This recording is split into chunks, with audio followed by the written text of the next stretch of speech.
It was the best of times. Are you ready? Stand by.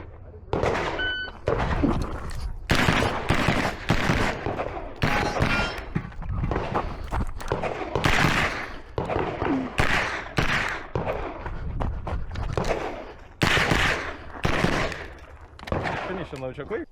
And it was the worst of times. Are you ready? I'd be worried about the load and make ready.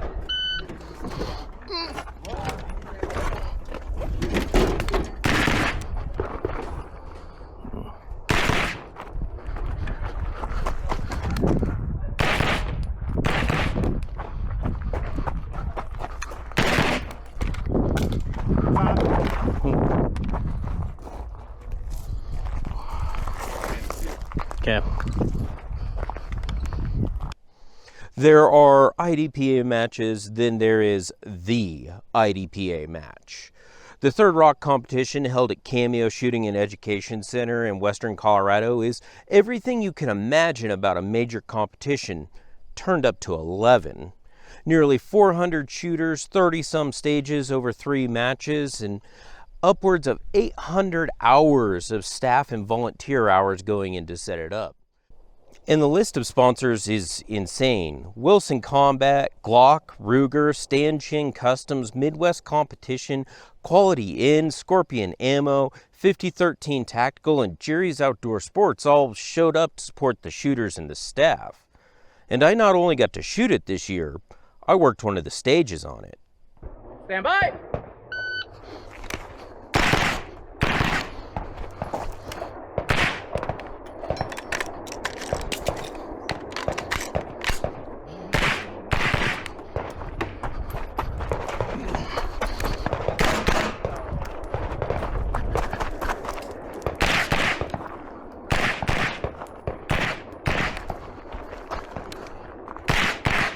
If you are finished, unload and show clear.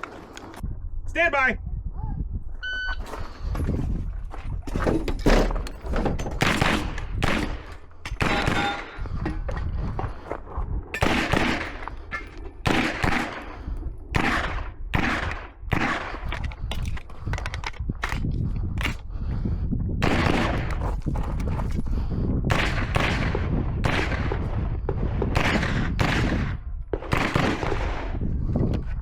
Finish unload show clear. Okay, so maybe quoting Charles Dickens is a little bit melodramatic, but I have an English degree, and you will listen to every bit of my intellectual drivel, and you will like it. I got to shoot 2 of the matches, the Colorado State Championship and the Rocky Mountain Regional. The Colorado State Championship went okay for me. The Rocky Mountain Regional, on the other hand, is arguably the worst match I've ever shot. I'll talk about those a little bit more in depth later, but for now I want to focus on what I heard from the other competitors. People came from all over the world to shoot at Third Rock. Folks from Italy, Chile, Taiwan, and many more made the long trip to Western Colorado, and of course people from every corner of the U.S. One thing that I heard consistently was that people were surprised at how many cars there were in the competitions. And it's true, Cameo has a wonderful fleet of prop cars. Everything from clunkers like this one over here to actually really nice newer vehicles. And of course, moving targets. Drop turners, peekaboos, clamshells, and swingers were all on full display here. And a lot of people commented on how challenging some of them were. One thing's for sure, whether you're sitting in a car or sitting in a canoe, you're bound to have some unique scenarios. Stand by.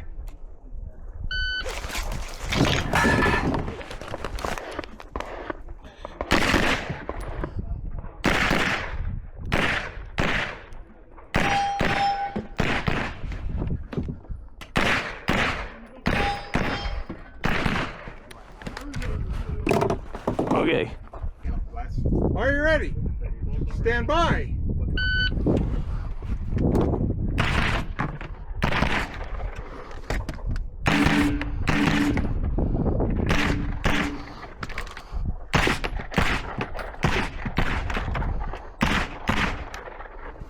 Finished. Unload and show clear. There is also a charity night match that, as you can probably infer, occurs in the dead of night.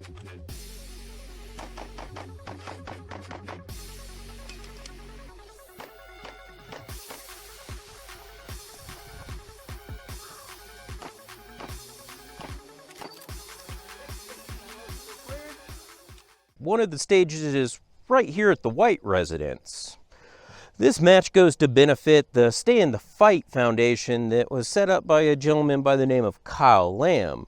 Now, if you've watched this far in the video, you probably already know who Kyle is, but for those who don't, he was in the U.S. Army for a couple of decades and involved with an obscure organization called Delta Force. While he was there, he was in an inconspicuous event, Operation Gothic Serpent, or colloquially Black Hawk Down. After that, he went on to found Viking Tactical and then set up the Stay in the Fight organization. No, I didn't shoot the night match because, well, I really like sleep and I was enjoying some very long days, but maybe next year I'll suck it up, shotgun a couple of monsters, and try it out.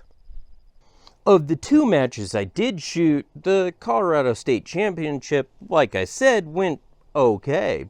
I only had one really bad stage there, stage 7, named Bad Spicoli. My stage plan was great, but as soon as the timer buzzed, I completely forgot what I was doing, right up until I watched the peekaboo target disappear forever. After all that, I ended up shooting 127 out of 363 shooters, which, when you consider that I was competing with some world-class shooters like Nils Jonasson, Austin Walt Pro, Denver Louderback, Sidney Ballard, and Glenn Shelby, is pretty darn good.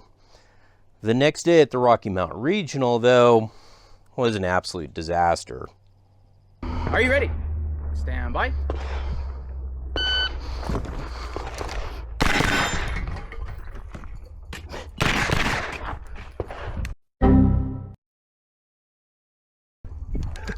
Okay.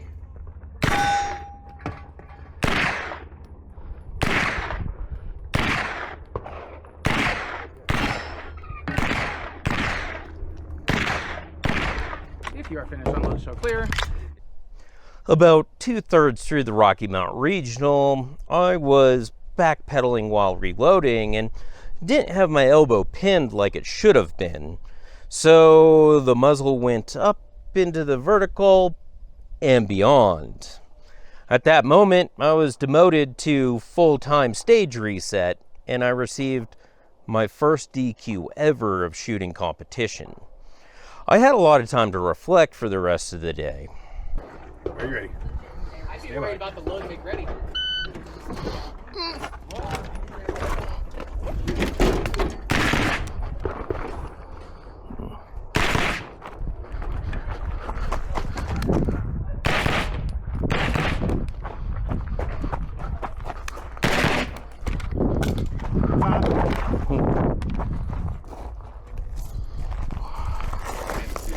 Okay.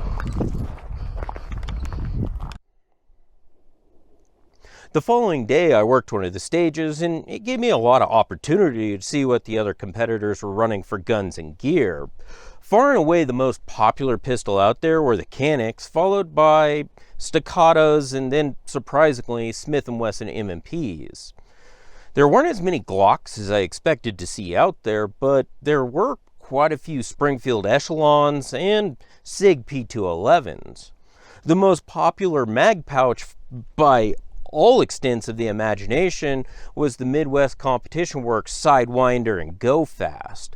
I've got a couple of these on the way, and I'm even trying to get them to make one for my Colt SMG mags. And then, to wrap it up, is the best banquet of any competition banquet. Raffles, drawings, awards, and Colorado Q barbecue was on point. We even got a chance to have a Zoom call with Kyle Lamb and generate a few more dollars for the Stay in the Fight Foundation.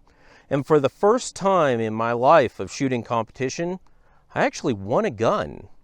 Don't worry, you'll be seeing that. If you stayed around this long, I just want to say thank you. Go ahead and leave a comment and like the video and subscribe so that you can see the gun that I won and plenty more from me.